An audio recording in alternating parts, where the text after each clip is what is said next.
India മഹാരാജ്യത്ത് ഇപ്പൊ വേറൊരു മണ്ണും ഇവർക്ക് വഴക്കൂടുള്ളതില്ല. ബാക്കിയെല്ലാം കൈവിട്ടു പോയി. ഇനിയുള്ളത് കേരളമാണ്.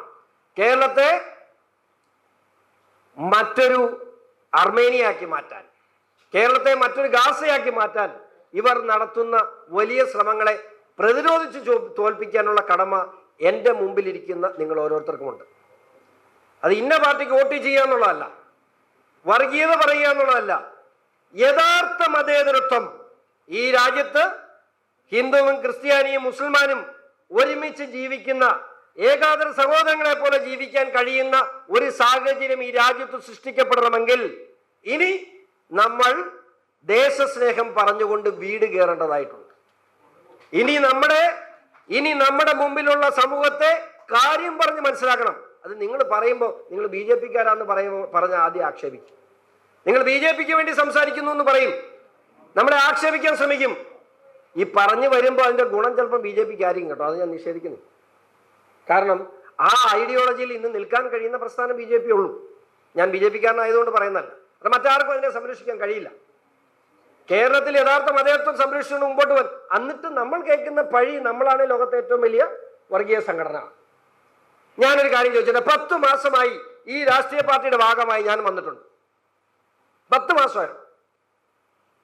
എന്റെ വിശ്വാസങ്ങൾക്ക് മറ്റെവിടെ കിട്ടിയതിനേക്കാൾ വലിയ അംഗീകാരം എനിക്ക് തന്നത് RSS ആണെന്ന് ഞാൻ പറയും. എന്റെ വിശ്വാസങ്ങൾ മാറ്റിവെക്കാൻ എന്നോട് എന്റെ പാർട്ടിയോ സംഘമോ സംഘപരിവാർ സംഘടനകളോ ഹിന്ദു ഐക്യവേദി ആവശ്യപ്പെട്ടിട്ടില്ല. എനിക്ക് ഞാനെന്ന അംഗീകാരം ഏറ്റവും കൂടുതൽ നൽകിയത്, എൻ്റെ പേര് ഒരു പക്ഷേ ഒരു രാമകൃഷ്ണനോ അല്ലെങ്കിൽ മറ്റൊരു പേര് നാമധാരിയായിരുന്നെങ്കിൽ ഒരു പക്ഷേ ഞാൻ ഈ വേദിയിൽ ഇപ്പൊ പ്രസംഗിക്കുന്നില്ല. എനിക്കറിയാം, ഒരു ക്രൈസ്തവൻ എന്ന നിലയിൽ തന്നെ എനിക്ക് അംഗീകാരം നൽകിക്കൊണ്ടാണ് ഹിന്ദു ഐക്യവേദി എന്നെ ഇവിടെ വിളിച്ചിട്ടുള്ളത്. അപ്പൊ എല്ലാ മതങ്ങളെയും ബഹുമാനിക്കുവാൻ, എല്ലാ മതങ്ങൾക്കും ബഹുമാനം കൊടുക്കുക. അതേ ഇരിക്കുന്നു, നല്ല ഒരു ഒന്നാന്തര മുസ്ലിമാണ്.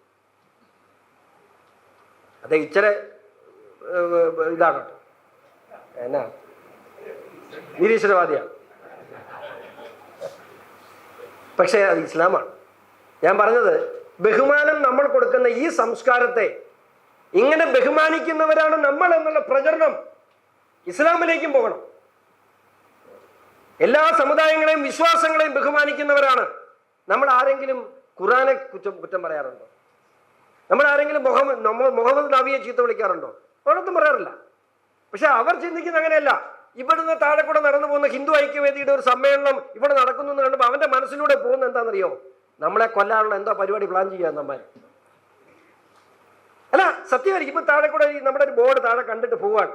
ഇതിലെ നടന്നു പോകുന്ന ഒരു മുസ്ലിം സഹോദരൻ, ഒരു ഇസ്ലാം സഹോദരന്റെ മനസ്സിലേക്ക് വരുന്നു, എന്തോ നമുക്കിട്ടെതിരെയുള്ള ഗൂഢാലോചന അവിടെ നടക്കുന്നുണ്ട്. ഇതാണ് നമ്മൾ ഈ രാജ്യത്തെക്കുറിച്ച് സംസാരിക്കുന്നു, നമ്മൾ സ്നേഹത്തെക്കുറിച്ച് സംസാരിക്കുന്നു, മതസൗഹാർദ്ദത്തെക്കുറിച്ച് സംസാരിക്കുന്നു. നമ്മളിവിടെ സംസാരിക്കുന്നു എന്തെന്ന് അവർ അറിയണം. ഇനി അങ്ങോട്ട് ഈ രാജ്യത്തിന്റെ അഖണ്ഡതയെക്കുറിച്ച്, ഈ രാജ്യത്ത് ഒരുമിച്ച് ജീവിക്കുന്നതിനെ കുറിച്ച് അവർ മനസ്സിലാക്കണം.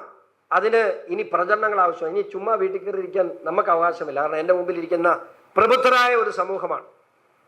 ഇനി റോഡിലിറങ്ങി, തെരുവിലിറങ്ങി, ചായക്കടയിൽ പോയി, പാർക്കുകളിൽ പോയി ആളുകളെ കാണുമ്പോഴൊക്കെ ഇത് തെറ്റാണ് എന്ന് പറഞ്ഞു കൊടുക്കുവാൻ, ഇതിനെതിരായ ഒരു മൂവ്മെന്റ് ഉണ്ടാക്കുവാൻ, ഒരു സുപ്രഭാതത്തിൽ പെട്ടെന്ന് നടന്നുവെന്ന് ഞാൻ പറയുന്നില്ല. പക്ഷെ ഇതിനെതിരായി, ഞാൻ മുമ്പേ പറഞ്ഞ പോലെ ഹിന്ദുവിനും ക്രിസ്ത്യാനിക്കും ഒക്കെ ഇനിയും നേരം വെളുത്തിട്ടില്ല, നേരം വെളുക്കാൻ താമസിച്ചാൽ ഇത് വലിയ അപകടമാണ് എന്ന് ബോധ്യപ്പെടുത്തുന്ന പ്രവർത്തനം ഇനി നമ്മൾ ഓരോരുത്തരിലും നിക്ഷിപ്തമാണ്.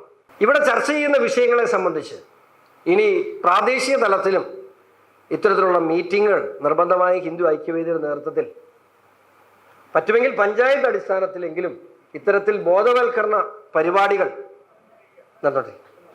നടക്കണം. അത് പബ്ലിക്കായിട്ടും വേണം, അല്ലാതെയും നടക്കണം. തീർച്ചയായിട്ടും അത് ഞാൻ പറഞ്ഞില്ലേ, ഈ ഒരു മെസ്സേജ് ഒത്തിരി വലുതാണ്. ഈ നാട് അപകടത്തിലേക്ക് നടന്നു നീങ്ങുന്നു എന്ന് നമ്മുടെ ഒരു സമൂഹത്തെ ബോധ്യപ്പെടുത്തുവാൻ, നമ്മൾ പറയുന്ന വർഗീയതയല്ല, ഈ നാടിന് വേണ്ടിയാണ് നമ്മൾ സംസാരിക്കുന്നത് ബോധ്യപ്പെടുത്തുവാൻ താഴെത്തട്ടിലേക്കുള്ള വലിയ പ്രചരണവും വലിയ ബോധവൽക്കരണവും ആവശ്യമാണ്. അതിന്റെ നേതൃത്വം ഹിന്ദു ഐക്യവേദി ഏറ്റെടുത്തതിൽ ഉള്ള സന്തോഷം അറിയിക്കുന്നു. ഇതിന്റെ എല്ലാ ഭാരവാഹികൾക്കും വളരെ മനോഹരമായ പ്രൗഢഗംഭീരമായ ഒരു സദസ്സിന് മുമ്പിൽ നിന്ന് സംസാരിക്കാൻ അവസരം തന്നതിലുള്ള നന്ദിയും സ്നേഹവും കടപ്പാടും അറിയിച്ചുകൊണ്ട് നിർത്തട്ടെ. നന്ദി, നമസ്കാരം.